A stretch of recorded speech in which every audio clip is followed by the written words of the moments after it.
TVC, a TV do Correio da Manhã.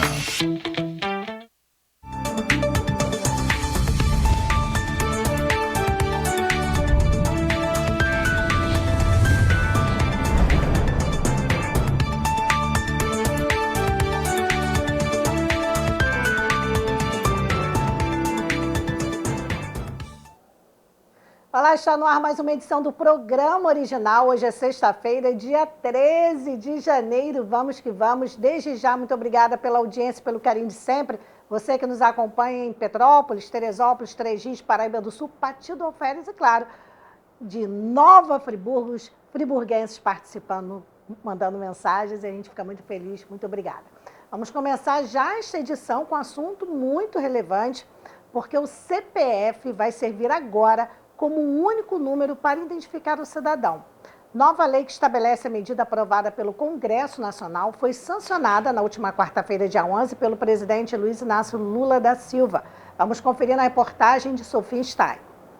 O presidente Luiz Inácio Lula da Silva sancionou a lei que estabelece o cadastro de pessoas físicas, o CPF, como número único e suficiente para a identificação do cidadão nos bancos de dados de serviços públicos. Os governos municipais, estaduais e federal têm o prazo de 12 meses para se adaptar à nova regra. Após essa mudança, os órgãos públicos não poderão exigir outros números de identificação para o preenchimento de cadastro, como, por exemplo, o Programa de Integração Social, o PIS, e o Registro Geral, o RG. Esses documentos poderão ser solicitados, mas a falta dessas informações não impedirá a finalização do cadastro. Daniel Marinho, sócio do PDK Advogados e especializado em propriedade intelectual e proteção de dados pessoais, explica que a nova lei facilita ao cidadão ceder menos dados para o cadastro em órgãos públicos, o que também está relacionado à Lei Geral de Proteção de Dados. O uso do CPF como único dado necessário no banco de dados público facilita muito a vida do cidadão a poder somente ceder esse dado para poder usufruir dos serviços públicos. Isso também conversa com a Lei Geral de Proteção de Dados, na medida em que você minimiza a utilização de dado pessoal para poder realizar um tratamento em favor do cidadão. Marinho também informa que, ao compartilhar menos dados pessoais, diminui o risco do vazamento de informações e, ao mesmo tempo, garante ao cidadão a utilização do serviço público de maneira nacional apenas com o compartilhamento do CPF. O número de inscrição no CPF deverá constar nos cadastros de documentos de órgãos públicos, do Registro Civil de Pessoas Naturais ou dos conselhos profissionais e ainda na certidão de nascimento, certidão de casamento e certidão de óbito. É isso. E agora nós vamos atualizar a situação, que a gente vem acompanhando desde o último domingo, onde os manifestantes /vândalos, eu prefiro chamar de vândalos do que de terrorista. Por quê? Tem muita gente chamando de terrorista, mas para ser terrorista, eles precisam ser condenados, enquadrados no ato de terrorista. Vamos deixar como vândalos, porque são aqueles que quebraram o patrimônio público, estão errados, vão ter que pagar, isso é importante, mas por enquanto eu vou ficar aí com vândalos, não terrorista. E a Justiça do Distrito Federal autorizou o bloqueio de R$6.500.000 em bens de 52 pessoas e de 7 empresas que financiaram os atos de vandalismo que resultaram na depredação das sedes dos 3 poderes da República em Brasília no último domingo. O pedido foi feito pela Advocacia Geral da União, que elaborou uma lista dos alvos, que abrangem imóveis, veículos, valores financeiros em contas e outros bens. Foi como eu acabei de falar. Essas pessoas precisam ser identificadas, enquadradas dentro do respectivo crime e pagar por eles, obviamente. E ainda nesse assunto, gente, a GDF divulgou uma lista com nomes de mais de 1.000 presos por atos de depredação no último domingo. A versão atualizada da lista foi divulgada na noite da última terça-feira. A Polícia Federal pronunciou em nota que, após triagem, todos os detidos envolvidos na depredação e invasão foram entregues à Polícia Civil do Distrito Federal. Vamos conferir na reportagem de Ana Luísa Santos. A Secretaria de Administração Penitenciária do Distrito Federal divulgou uma lista com 1.167 nomes de presos pelos atos de invasão e depredação dos prédios dos 3 poderes em Brasília. Os presos foram encaminhados para o Centro de Detenção Provisória 2 e para a Penitenciária Feminina do DF, conhecida como Colmeia. De acordo com o advogado publicista e professor de Direito Constitucional, Fábio Tavares Sobreira, a prisão de manifestantes que realizaram atos de vandalismo e destruição do patrimônio público no último domingo é indiscutível. No entanto, é necessário observar se não há entre os detidos pessoas que não cometeram tais infrações. Se a pessoa foi detida, foi levada para determinado distrito, comando, batalhão, se a sua liberdade foi cerceada sem que ela tenha cometido nenhuma infração penal, essa prisão é absolutamente ilegal. Ela atenta contra princípios constitucionais. E eu destaco tão somente o princípio da legalidade. O doutor em Direito Constitucional pelo IDP-DF, Acácio Miranda da Silva Filho, explica que é necessária a análise dos elementos probatórios para as prisões. As pessoas que estavam na manifestação, mas de nenhuma forma incitaram ou financiaram os responsáveis pelas invasões, não podem ser responsabilizadas por esses atos, segundo o advogado. Então, se elas posteriormente forem absolvidas ou for determinado que não existiam elementos probatórios em relação a elas podem sim pedir indenização ao Estado. Qualquer pessoa que é acusada e posteriormente absolvida pode fazê-lo. Segundo nota divulgada pela Polícia Federal no início da noite de ontem, mais de 1.800 pessoas foram detidas, sendo que 1.159 foram presas até a última atualização. Ainda de acordo com o comunicado, 684 pessoas foram liberadas por questões humanitárias, como idosos, pessoas com problemas de saúde, em situação de rua e pais ou mães com crianças. Então, fiz questão de colocar ali fotos, imagens, né? Colocamos alguns segundos da grande mídia, como o Globo, como Band News, entre outras, CNN, todas divulgando terroristas. Bem, na minha visão, como cidadã e principalmente como jornalista, a gente tem que ir com cuidado. Por quê? Tem que separar o joio do trigo. Tinham pessoas ali realmente há dias só se manifestando. É o direito de cada um. E outras que resolveram, por algum motivo, se inflamar e resolveram quebrar. Aí já deixa de ser manifestante e passa a ser vândalo. Agora, a questão do terrorista, eles precisam ser enquadrados na lei de terrorismo e serem condenados. Aí sim, eu como jornalista posso afirmar terrorista. Eu não posso, por si só, decidir que as pessoas são terroristas. Mesmo que os atos, né, tenham indícios de terrorismo. Então, a gente tem que ter muito cuidado com isso. E ainda nesse assunto, o Conselho Nacional de Justiça informou na última quarta-feira, dia 11, que 1.418 suspeitos estão presos em flagrante por envolvimento nos ataques do último domingo às sedes dos 3 poderes da República. Bem, desse total, 222 foram detidos na Praça dos 3 Poderes e 1.196 no acampamento em frente ao quartel-general do Exército em Brasília. O Conselho Nacional de Justiça apontou também que outras 599 pessoas foram liberadas sem serem ouvidas por questões humanitárias. Estão nesse número idosos, pessoas com problemas de saúde, em situação de rua e mães acompanhadas de crianças. Segundo o Conselho Nacional de Justiça, os presos que continuam detidos foram ouvidos pela Polícia Federal e pela Polícia Civil do Distrito Federal. O grupo também passou por triagem do Instituto Médico Legal. Eles foram encaminhados às penitenciárias do Distrito Federal.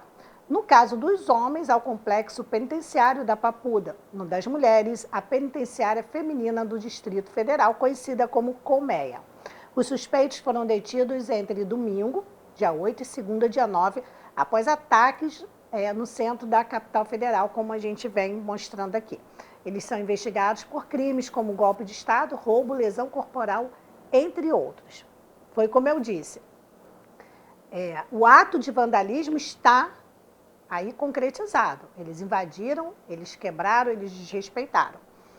Mas a gente sabe que dentre essas pessoas tinham apenas manifestantes. Nem todo mundo vandalizou. Então isso aí tem que ser visto porque cada um tem que pagar pelo que fez. E antes de encerrar esse assunto, vale lembrar, gente, que a ABIN, que é a Associação Brasileira de Investigação, alertou o governo federal sobre riscos horas antes das invasões. De acordo com a ABIN, tanto o governo federal quanto o governo do Distrito Federal receberam informações 48 horas antes dos ataques. Vamos conferir na reportagem de Landara Lima. A Agência Brasileira de Inteligência, ABIN, alertou o governo federal sobre o risco de invasão aos prédios dos 3 poderes em Brasília, horas antes de os atos ocorrerem. De acordo com a agência, órgãos de segurança pública do Distrito Federal também foram avisados com antecedência de 48 horas. Segundo a agência, os alertas foram transparentes e apontaram que as manifestações seriam com volume e violência. As sinalizações da ABIN tiveram como base um alerta emitido pela Agência Nacional de Transportes Terrestres, onde foram identificados 105 ônibus com cerca de 3.900 passageiros em direção a Brasília. O especialista em Direito e Processo Penal, Leonardo Pantaleão, explica que a partir do momento em que os alertas são emitidos e não são tomadas medidas preventivas, pode-se cogitar uma eventual negligência por parte dos governantes. Se os alertas foram de fato emitidos, todos tiveram ciência dos riscos potenciais daquela data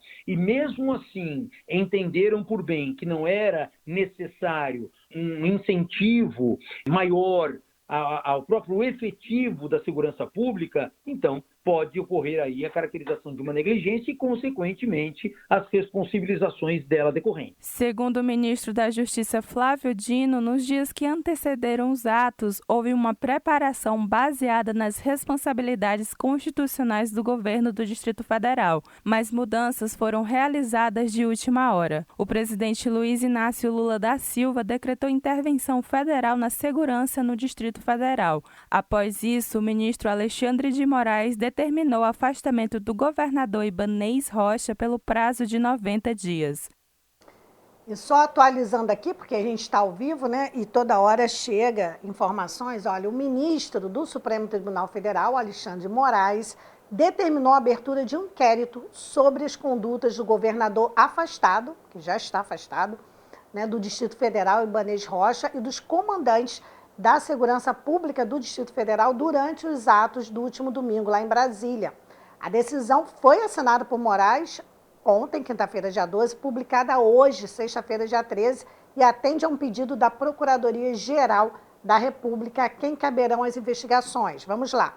Serão investigados inicialmente no inquérito Ibanez Rocha, do MDB, governador afastado; Anderson Torres, ex-secretário de Segurança Pública, que foi ministro da Justiça no governo anterior; Fernando de Souza Oliveira, ex-secretário de Segurança Pública interino do Distrito Federal; Fábio Augusto Vieira, ex-comandante da Polícia Militar do Distrito Federal. E ontem, quinta-feira, a PGR também pediu ao Supremo a abertura de um outro inquérito sobre os autores intelectuais dos atos em Brasília.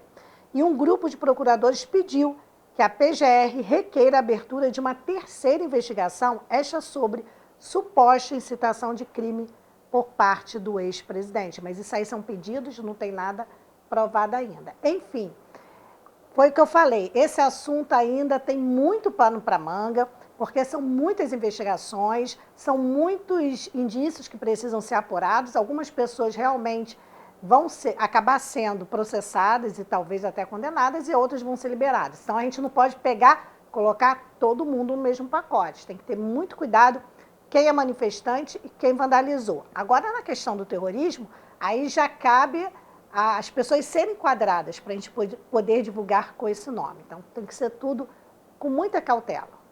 Bem, nós vamos para um breve intervalo. No próximo bloco tem muitas notícias ainda, muitas informações sobre o estado, a região. Eu volto já já.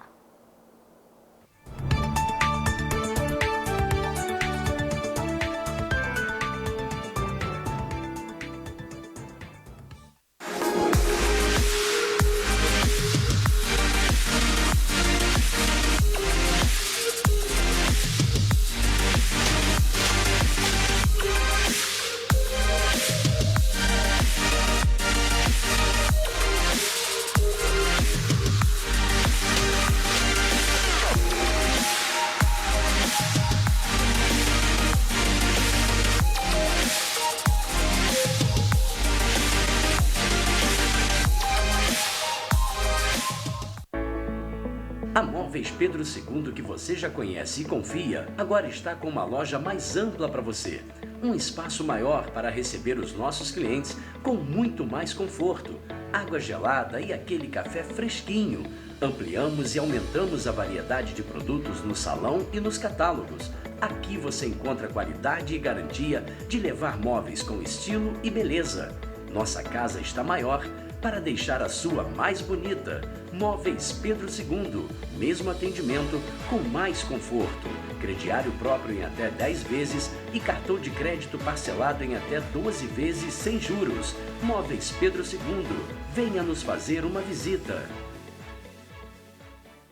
Feirinha de Itaipava, sua melhor opção na Serra. Roupas femininas, masculinas e infanto-juvenil, calçados e acessórios, roupas íntimas e muito mais. São 390 estandes esperando por você. Estacionamento grátis com 2.000 vagas. Restaurante, espaço para lanche com petiscos, salgados e bebidas. Banheiros e fraldário grátis. BR-040, quilômetro 63, Petrópolis. Aberto ao público sextas, das 10 às 18 horas, sábados, domingos e feriados, das 10 às 19 horas. Feirinha de Itaipava, tudo o que você precisa num só lugar.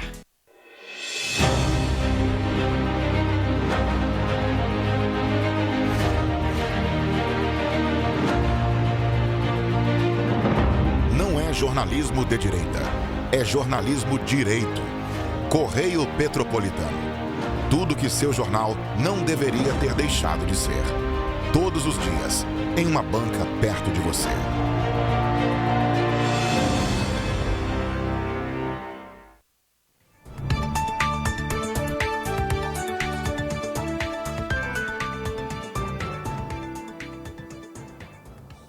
Continuamos ao vivo nesta sexta-feira, dia 13, e vamos lá para uma notícia boa, né? E mais uma edição do Dia D. Ação promovida pelo Detran RJ para atender com prioridade pessoas com deficiência. O departamento está atendendo o público hoje, sexta-feira, dia 13. Começou às 8 da manhã, vai seguir até às 5 da tarde, sem necessidade de agendamento prévio. A ação que desta vez conta com a importante parceria da Secretaria de Estado de Trabalho e Renda, a CETRAB, oferece cerca de 400 vagas de emprego para pessoas com deficiência. Neste dia, o usuário PCD poderá realizar serviços de identificação civil, de habilitação em qualquer unidade do departamento, como eu disse, sem necessidade de agendamento prévio, então dá tempo ainda porque é até às 5 da tarde. Já os serviços veiculares são disponibilizados no posto Detran Acessível PCD, que fica na Avenida Francisco Bicalho, entrada pela rua Idalina Serra 35 em São Cristóvão. Também está disponível para o público PCD a inscrição para o Programa Cidadania sobre Rodas, que oferece aulas gratuitas de direção para pessoas que necessitam de carro adaptado. Para se inscrever, o candidato deve comparecer ao posto Detran Acessível PCD de 8 da manhã às 4 da tarde ou procurar uma das 13 Ciretrans, tem uma relação lá no site, para se cadastrar neste dia. As vagas são, gente, limitadas para esse tipo aí de serviço, tá bom? Bem, agora a gente vai falar de um assunto que interessa muitas pessoas, né? São milhões de pessoas. Vamos falar sobre aposentados e pensionistas do INSS, isso mesmo. Aposentados e pensionistas têm reajuste de quase 6%. Com isso, o teto da Previdência Social deve ser reajustado dos atuais R$ 7.087,22 para R$ 7.507,49. Vamos conferir na reportagem de Daniela Gomes. Aposentados e pensionistas do Instituto Nacional do Seguro Social, o INSS, que ganham acima do salário mínimo, terão um reajuste de 5,93% em seu benefício deste ano. Com isso, o teto da Previdência Social deve ser reajustado dos atuais R$ 7.087,22 para R$ 7.507,49. No caso dos aposentados que recebem mais que o piso, é necessário que o Ministério da Previdência publique uma portaria para oficializar o reajuste reajuste dos benefícios no Diário Oficial da União. O benefício de janeiro será depositado entre os dias 1º e 7 de fevereiro para segurados que recebem mais que o salário mínimo. A ordem dos depósitos segue o número final do cartão de benefício, sem o dígito final. Especialista em finanças, o diretor da Valorum Empresarial, Marcos Sarmento Melo, explica que o reajuste para a categoria não deve impactar na economia do país. Do ponto de vista econômico, no geral, isso não deverá provocar um benefício muito grande na economia do Brasil. Ou seja, não deverá ter um impacto tão significativo no crescimento do PIB, no aumento da demanda, das compras de itens, de serviços ao longo do ano. Isso vai impactar mais, claro, para aquele que deverá receber o benefício agora um pouco maior do que antes. Segundo o economista, a notícia é boa para a categoria, que deve ter cuidado na hora de planejar os gastos e previne contra as armadilhas dos créditos bancários. É preciso tomar muito cuidado. Já havia no passado uma busca muito grande de financeiras, principalmente, por beneficiários, por pensionistas do INSS, para se fazer crédito consignado e outros tipos de empréstimo. Segundo o INSS, atualmente 37 milhões de benefícios são pagos mensalmente. Quase 70% dos beneficiários recebem um salário mínimo.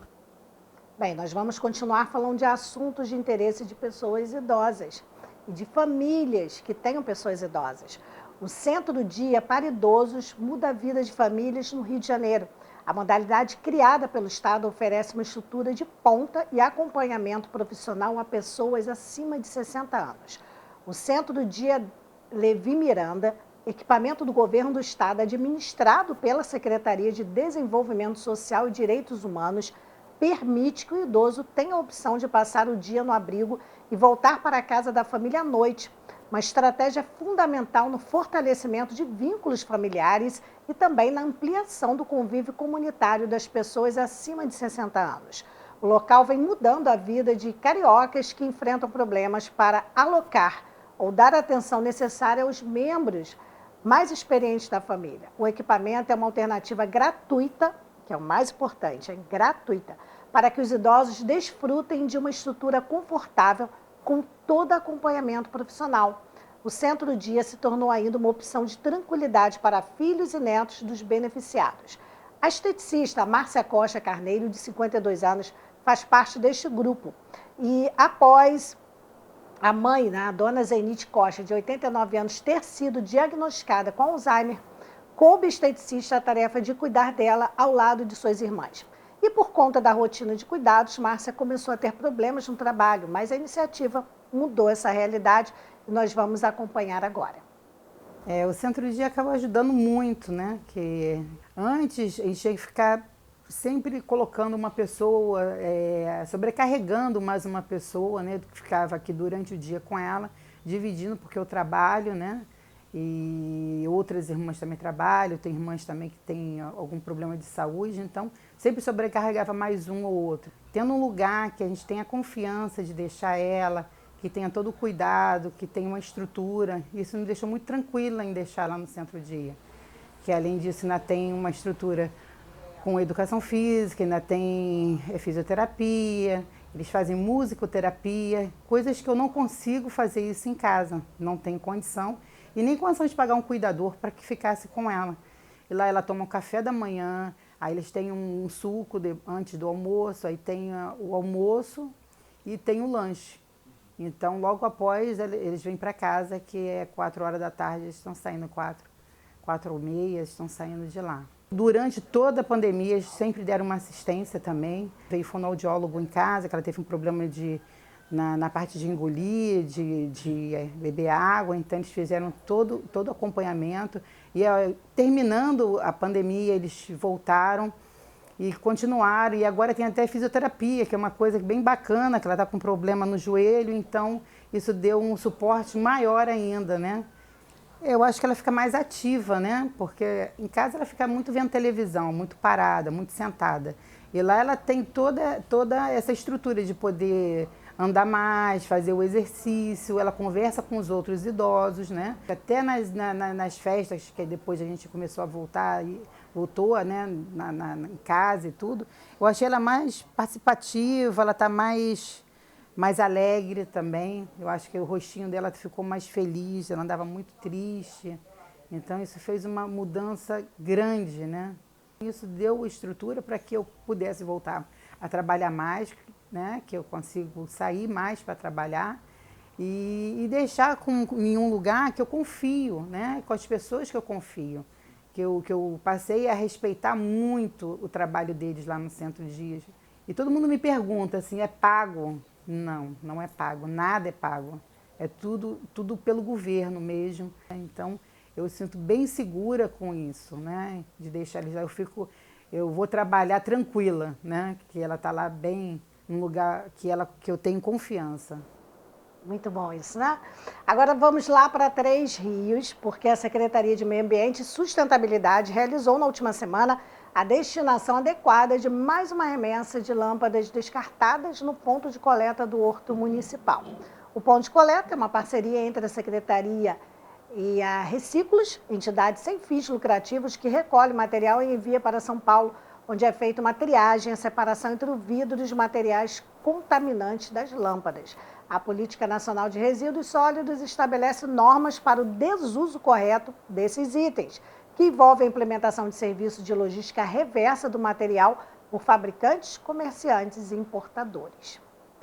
Bem, agora nós vamos para Teresópolis e falar de um assunto que, para quem gosta, tem novidade, que é o Carnaval. A Secretaria Municipal de Turismo recebeu na última quarta-feira, dia 11, representantes de blocos carnavalescos, músicos e DJs para tratar da documentação legal necessária para a liberação dos desfiles de blocos e contratação de shows de bandas locais. Em pauta, as autorizações necessárias que cada um deve providenciar junto a vários órgãos para a utilização das áreas públicas. Bem, também foi realizada uma reunião com representantes do 30º Batalhão de Polícia Militar, do 16º Grupamento de Bombeiros Militar e da Vara da Infância, da Juventude e do Idoso de Teresópolis, para a definição do esquema de segurança durante os 6 dias de folia no município.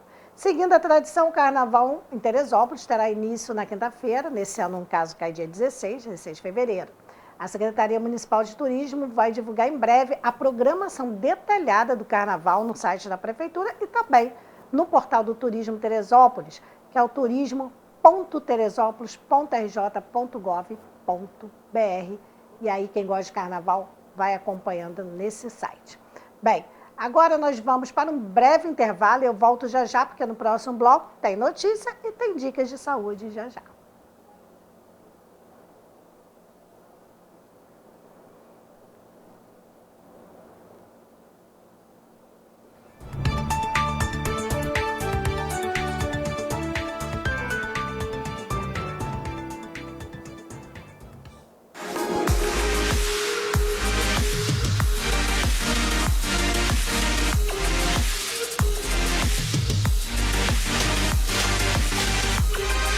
Ela falou que quer sapato.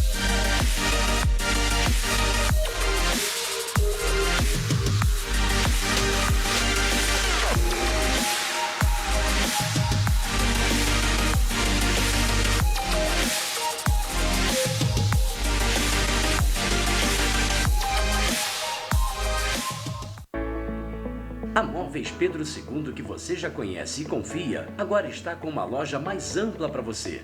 Um espaço maior para receber os nossos clientes com muito mais conforto, água gelada e aquele café fresquinho. Ampliamos e aumentamos a variedade de produtos no salão e nos catálogos. Aqui você encontra qualidade e garantia de levar móveis com estilo e beleza. Nossa casa está maior para deixar a sua mais bonita. Móveis Pedro II, mesmo atendimento com mais conforto. Crediário próprio em até 10 vezes e cartão de crédito parcelado em até 12 vezes sem juros. Móveis Pedro II, venha nos fazer uma visita.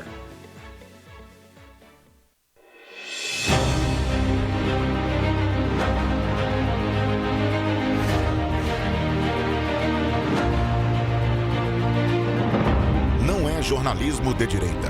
É jornalismo direito. Correio Petropolitano. Tudo que seu jornal não deveria ter deixado de ser. todos os dias, em uma banca perto de você.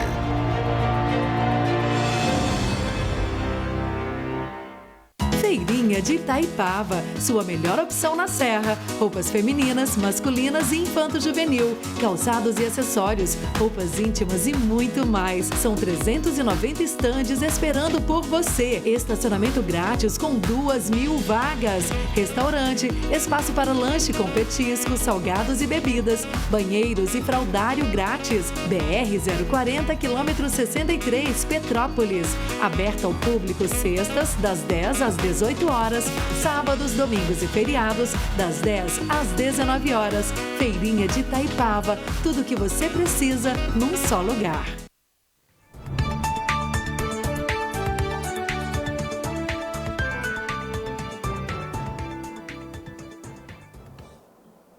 Continuamos ao vivo nesta sexta-feira. Obrigada pela audiência e pelo carinho.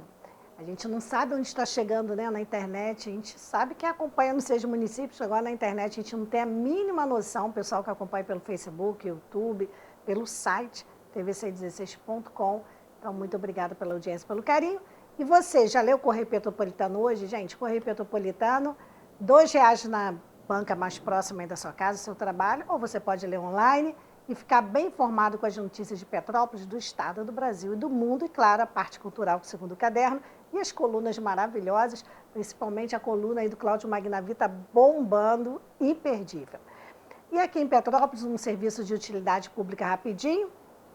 Após a desmontagem das barracas do Natal Imperial, a rua Alfredo Pachá foi liberada ao trânsito na tarde de ontem, quinta-feira. A rua Padre Siqueira retorna com o trânsito no sentido Avenida Barão do Rio Branco a partir de hoje ao meio-dia. Então, quer dizer, agora, pelo nosso horário aqui, 12h35, então desde meio-dia já voltou normal. Você que é motorista já pode passar por lá. Vamos mudar de assunto rapidinho, gente. Vamos falar agora de saúde. Vamos para Nova Friburgo. Há pouco mais de um ano, um novo centro cirúrgico foi inaugurado no Hospital Municipal Raul Sertã pela Prefeitura de Nova Friburgo, com uma estrutura mais ampla e equipamentos modernos. 2.888 cirurgias puderam ser realizadas na unidade entre dezembro de 2021 e também dezembro do ano passado. Então, está aí o resultado. Em média, 240 procedimentos foram realizados por mês e aproximadamente 8 por dia neste período de um ano.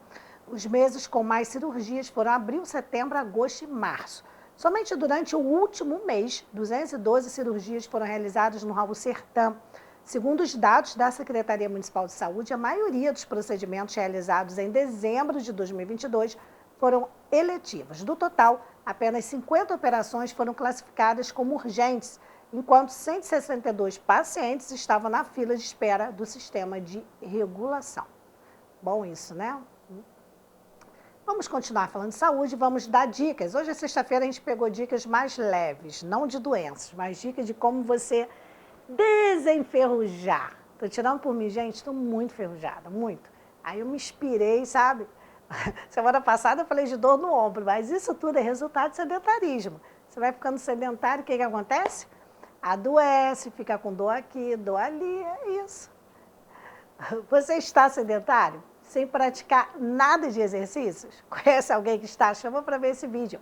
Então, saiba que a corrida pode te ajudar a evitar várias doenças. Quer dizer, a corrida é uma das soluções. Hoje a gente vai falar sobre ela, um vídeo curtinho, mas bem interessante, porque quem dá dicas para a gente é ele, o doutor Leonardo Iral. Ele é médico especialista, gente, médico do esporte. Não é pouca coisa não, vai dar as dicas interessantes. Hein? Vou ficar ligadinho aqui junto para ver se eu animo. Vamos lá. O exercício físico contribui para a melhora do condicionamento físico, tornando as atividades diárias mais fáceis. Melhora a disposição, contribui para fortalecer músculos e ossos, podendo inclusive levar a um estilo de vida mais saudável. Atualmente, o sedentarismo é o segundo maior fator de risco de mortalidade por todas as causas, só perdendo para o tabagismo. E qual a quantidade recomendada de exercício físico? A recomendação atual sugere pelo menos 150 minutos de exercícios moderados por semana, o que daria em média 30 minutos 5 vezes por semana. Considera seu exercício moderado quando você atinge entre 50% e 70% da frequência cardíaca máxima, que pode ser estimada através do cálculo 220 menos a sua idade. Ou de maneira um pouco mais prática, não conseguir falar mais do que 2 ou 3 palavras consecutivas durante uma conversa. Uma das maneiras mais conhecidas e práticas para cumprir essa meta é a corrida. E hoje irei falar sobre corrida para iniciantes. Aqui vão 8 dicas para iniciar a corrida. 1. Local para correr. Vai iniciar a corrida? Então escolha um local mais plano para dominar mais o ritmo de corrida também. Conhecido como pace. Subidas em geral costumam ser muito desgastantes e descidas exigem mais das articulações e tendões. Mesmo que você tenha que correr em volta de um quarteirão, outra opção são as esteiras. 2. Horário. Um ponto importante para quem está começando é escolher um bom horário. Exercícios intensos à noite podem atrapalhar o sono. Além disso, o calor tende a gerar maior desgaste durante o exercício. Em geral, a melhor hora para a prática de corrida é pela manhã e final de tarde. 3. Tipo de calçado. Não é preciso comprar o melhor tênis para iniciar. Em geral, os tênis dos corredores profissionais não são adequados para os iniciantes, além de serem mais caros. Escolha um tênis confortável, com tecido respirável, de pisada neutra, leve e que não tenha solado muito flexível. 4. Roupas. O ideal é utilizar roupas mais leves e que não absorvam muito o suor, para que não fiquem pesadas durante a corrida. 5. Aquecimento. Antes de iniciar a corrida, faça aquecimento de 5 a 10 minutos de caminhada ou corrida em um ritmo mais leve. 6. Ritmo da corrida. Se está muito difícil correr pelo menos 10 a 20 minutos sem parar, comece com exercícios intervalados, intercalando 1 minuto de corrida com 2 ou 3 minutos de caminhada. E vá um pouco mais devagar no começo. O mais importante é manter a constância e frequência dos treinos. 7. Término do exercício. Após terminar o exercício, faça o mesmo processo de diminuir o ritmo e caminhar ou trotar por mais 5 a 10 minutos. 8. Por último, consistência. Não desanime.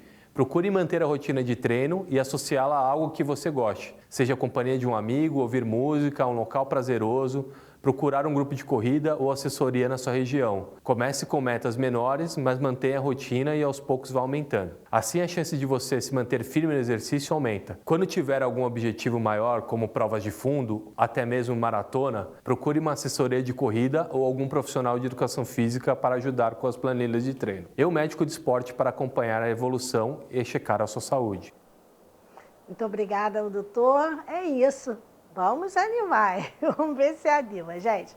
Chegou a sexta-feira, o programa termina aqui. Muito obrigada mais uma vez pelo carinho, você que me acompanhou a semana inteira.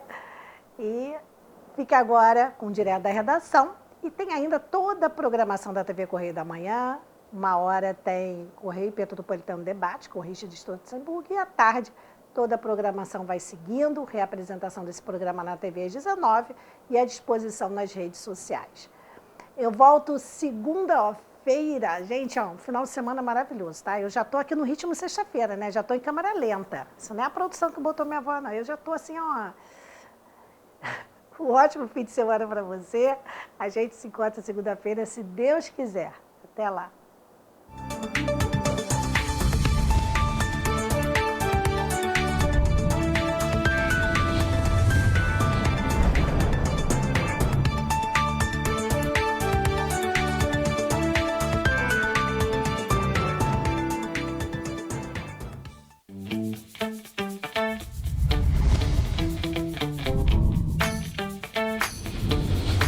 TVC, a TV do Correio da Manhã.